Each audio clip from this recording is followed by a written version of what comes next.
Olá, bem-vindos a mais um vídeo aqui no canal Ricardo de Paris. Eu sou o Ricardo e hoje temos mais uma parte do livro A História Sem Fim de Michael Ende. Mas primeiro, curta o vídeo. E se for a primeira vez aqui, inscreva-se e acione o sininho para receber as notificações. Nós temos vídeo novo todos os dias às 19 horas. Já curtiu? Já se inscreveu? Já assinou o sininho? Então, vamos continuar o capítulo 7. A Voz do Silêncio. Ah, pensou Bastian, eu gostaria tanto de ajudá-la, a ela e também a Atreyu. Com certeza eu poderia inventar um nome maravilhoso. Se ao menos soubesse como chegar junto de Atreyu. Iria imediatamente. Como ele iria ficar espantado se eu aparecesse de repente? Mas infelizmente isso não é possível. Ou será? Então disse baixinho. Se houver alguma maneira de ir até junto de você, Atreyu, diga-me, irei sem hesitar, você vai vir. Quando Atreyu olhou à sua volta, viu que a floresta de colunas com suas escadarias e terraços tinha desaparecido. Tudo o que via era a planície deserta que avistara por detrás das 3 portas mágicas, antes de ter transposto a porta do grande enigma. Mas agora já não estavam ali nem a porta sem chave, nem a porta do espelho mágico. Levantou-se e olhou para todos os lados. Descobriu então que no meio da planície, não muito longe do lugar onde se encontrava, surgira um lugar semelhante àquele que vira outrora na floresta de Aula. Desta vez, porém, estava muito mais perto. Voltou-lhe as costas e começou a correr na direção oposta o mais depressa que pôde. Só depois de ter corrido durante muito tempo é que Atreyu viu ao longe no horizonte uma pequena elevação que poderia ser o terreno montanhoso formado por placas de pedra cor de ferrugem, onde se elevava a porta do grande enigma.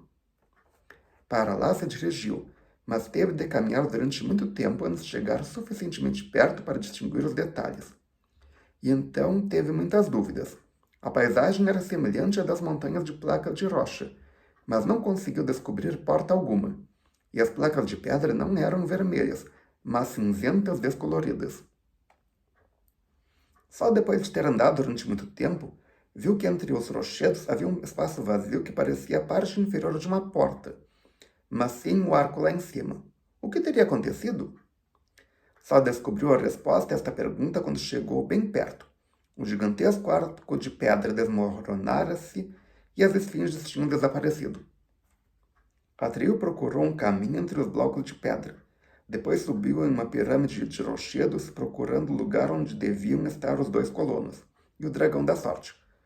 Ou teriam eles, nesse interim, fugindo do nada? A essa altura, viu que por trás do parapeito de pedra do observatório de Engivuk, alguém agitava uma bandeirinha minúscula. Atreyu fez sinal com os 2 braços e gritou, levando as mãos à boca. Olá, ainda estão aí? Assim que sua voz ressoou nos rochedos, saiu do barraco onde se situava a caverna dos 2 colonos um dragão da sorte branco com reflexo de madreperla, Fuxur. Atravessou os ares em movimentos lentos e magníficos, voltando-se por vezes de costas e escrevendo curvas com a velocidade do relâmpago, durante os quais parecia uma língua de fogo branca, para depois aterrissar junto da pirâmide de rochedos onde estava Atreyu. Ergueu-se sobre as patas traseiras e era tão grande que a sua cabeça, no alto do pescoço arqueado, ficava bem acima de Atreyu. Piscou os olhos cor de rubi, colocou a língua para fora, abrindo bem a boca numa manifestação de contentamento, e sua voz de bronze ressoou nos ares. Atreyu, meu amigo senhor, que bom você ter voltado. Finalmente, tínhamos quase perdido a esperança, ou seja, os 2 colonos, porque eu não.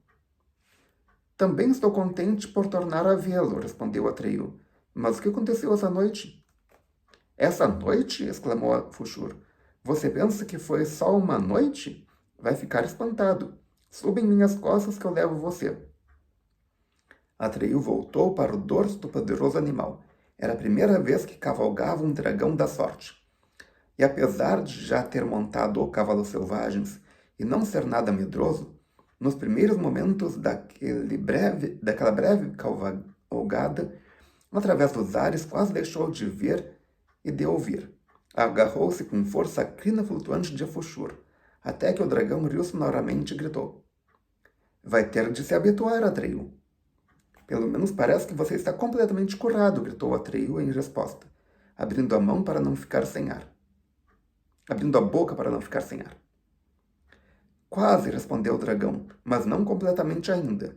Nesse momento aterraram em frente da gruta onde habitavam, os dois colonos, Engivook e Urg. Estavam de pé, um ao lado do outro à entrada, esperando-os. O que aconteceu a você? Começou imediatamente Engivook a tagarelar. Tente me contar tudo. Como você conseguiu atravessar as portas? Minhas teorias estão certas? Quem é ou o que é o Yulala? Nada disso, interrompeu a velha Urg. Primeiro ele precisa comer e beber. Não fiquei cozinhando e fazendo bolos para me divertir. Há muito tempo para sua tola curiosidade. Atreyu tinha descido das costas do dragão e cumprimentou o casal de gnomos.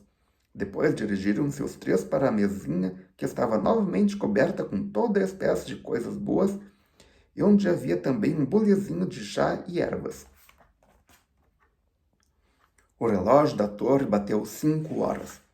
Bastian pensou com saudades em 2 barras de chocolate de avelã que tinha em casa guardadas no criado mudo para o caso de ter fome à noite.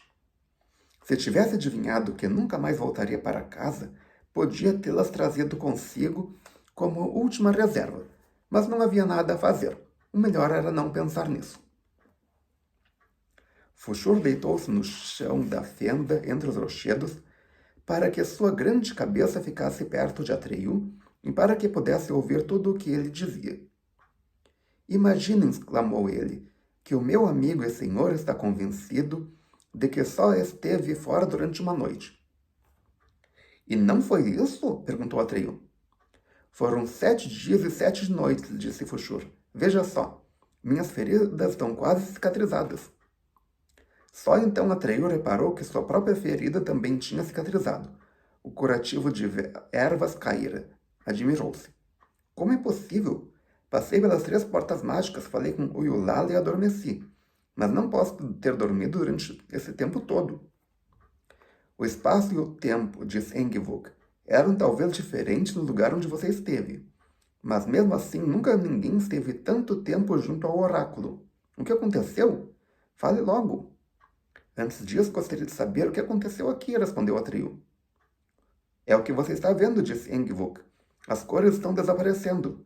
Tudo é cada vez mais irreal. A porta do grande enigma já não existe. Parece que a destruição também já começou a chegar aqui. E as esfinges que saber Atreyu, onde estão? Fugiram? Vocês as viram? Não vimos nada, respondeu Engivook. Estávamos com esperanças de que você nos pudesse explicar o que aconteceu. O arco de rochedos apareceu desmoronado sem que nenhum de nós visse ou ouvisse nada. Fui até lá e procurei entre os escombros. E sabe o que descobri? Que os fragmentos são muito antigos e estão cobertos de musgo, como se estivessem ali há centenas de anos, como se nunca tivesse existido uma porta do grande enigma. Mas estava lá, disse Atreyu baixinho, porque passei por ela e também pela porta do espelho mágico, e finalmente pela porta sem chave. E contou então tudo o que lhes tinha acontecido, recordando sem esforço todos os pormenores. Engivook, que a princípio interrompia constantemente o relato para pedir dados concretos, foi ficando cada vez mais taciturno. E quando Atreyu repetiu finalmente, quase por palavra, o que o Yulala lhe tinha revelado, ficou calado. Só sua carinha enrugada exprimia uma profunda tristeza. Agora já sabe o segredo, concluiu Atreyu. Queria sabê-lo a todo custo, não é? O Yulala é um ser que consiste apenas em uma voz. Só pode ser ouvido. Está onde ressoa. Engivook manteve-se silencioso ainda por algum tempo. Depois disse com voz rouca. Estava, você quer dizer? Sim, respondeu Atreyu, segundo suas próprias palavras. Fui eu o último a quem falou. Pelas bochechas enrugadas de Engivook escorreram 2 lágrimas. Foi tudo em vão, soluçou ele. O trabalho de toda uma vida, minhas investigações, as observações feitas ao longo de tantos anos, tudo em vão. Quando finalmente trazem a última pedra para o meu edifício científico, quando finalmente podia terminá-lo, quando podia, enfim, escrever o último capítulo, verifico que não serve para nada, que é completamente supérfluo, que ninguém quer saber dele, que não vale um tostão, que não interessa a ninguém, porque o tema tratado já não existe. Acabou-se. Ponto final. Foi sacudido por um soluço que parecia um ataque de tosse. A velha Urg olhou com compaixão, acariciou-lhe a cabecinha calva e murmurou: Pobre velha Engivug, não desamines. Havemos de encontrar outra coisa. Mulher, silvou Engivug, com os olhinhos faiscando. O que você tem à sua frente não é o pobre velho Engivug, mas uma figura trágica. E correu para a caverna, como já fizera uma vez, batendo a portinha. Urgl abanou a cabeça com um suspiro e murmurou: Ele não disse aquilo por mal. É um bom velhinho. Um pior que está completamente maluco. Quando a refeição terminou, Urgl levantou e disse: Agora vou fazer as malas. Não podemos levar muita bagagem conosco. Uma coisinha ou outra. Sim, tem de tratar disso. Vão-se embora daqui? Perguntou Urgl. Perguntou Atreyu. Urgl afirmou afirmativamente com tristeza. Não temos outro remédio. Onde nada se instala, as coisas deixam de crescer. E o meu velho já não tem razões para continuar aqui. Vamos ver o que iremos fazer. Havemos de nos arranjar de qualquer maneira. E você? Quais são seus planos? Tenho de fazer o que disse o Yulala, respondeu Atreyu. Tenho de encontrar o filho de um homem, levá-lo até junto da Imperatriz Criança, para lhe dar um novo nome. E onde vai procurar esse filho do homem? Perguntou Urgl. Não sei, disse Atreyu. Para além das fronteiras de fantasia, se for preciso. Você vai ver que nós vamos conseguir, ressoou a voz de Fushur. Eu o levo. Vai ver que teremos sorte. Pois bem, resmungou Urgl. Então ponham-se a caminho. Não poderíamos levá-los conosco até algum lugar? Pôs Atreyu. Era só o que me faltava, respondeu Urgl. Nunca na vida vou navegar pelos ares. Os gnomos que se prezam andam na terra, firme. Além disso, não podem perder tempo conosco, pois tem coisas mais importantes a fazer. Mais importantes para todos. Mas eu gostaria de demonstrar a vocês minha gratidão, disse Atreyu. A melhor maneira de fazer, respondeu Urgl, é partir imediatamente em vez de perder mais tempo com essa conversa fiada. Ela tem razão, opinou Fushur. Vamos, Atreyu. Atreyu saltou para as costas do dragão da sorte. Voltou-se uma última vez para trás na direção da pequena Urgl e gritou: Adeus. Mas ela já estava dentro da gruta arrumando a trouxa. Quando ela e Engivug saíram da caverna algumas horas mais tarde, cada um deles trazia às costas um saco cheio de coisas. Estavam ambos muito ocupados, ralhando um com o outro. Afastaram-se vacilantes, com suas perninhas tortas, sem se voltarem para trás uma única vez. Engivug seria mais tarde muito famoso, o gnomo mais famoso de toda a sua família, se bem que não devido às suas investigações científicas, mas essa é uma outra história e terá de ser contada em outra ocasião. No momento em que os dois colonos se puseram a caminho, Atreyu cavalgando Fushur já ia longe, muito longe, cortando os ares pelos céus de fantasia. Bastian olhou sem querer para a clarabóia e tentou imaginar o que sentiria se lá em cima no céu, já quase imediatamente escuro, aparecesse de repente o dragão da sorte com uma língua de fogo branca e ondulante, aproximando-se cada vez mais. Se aqueles dois viessem buscá-lo... Ah, suspirou ele, se isso fosse possível, ele poderia ajudá-los e eles a ele. Seria salvação para todos. E aqui terminou o capítulo 7. Os dois colonos. Ou melhor, a voz do silêncio. Os dois colonos era o capítulo 6. Então terminamos aqui o capítulo 7. A voz do silêncio. E por hoje é só. Se você gostou, clique em curtir. Adicione esse vídeo aos favoritos. Compartilhe com seus amigos. Volte amanhã para mais um vídeo. O que vamos ter amanhã?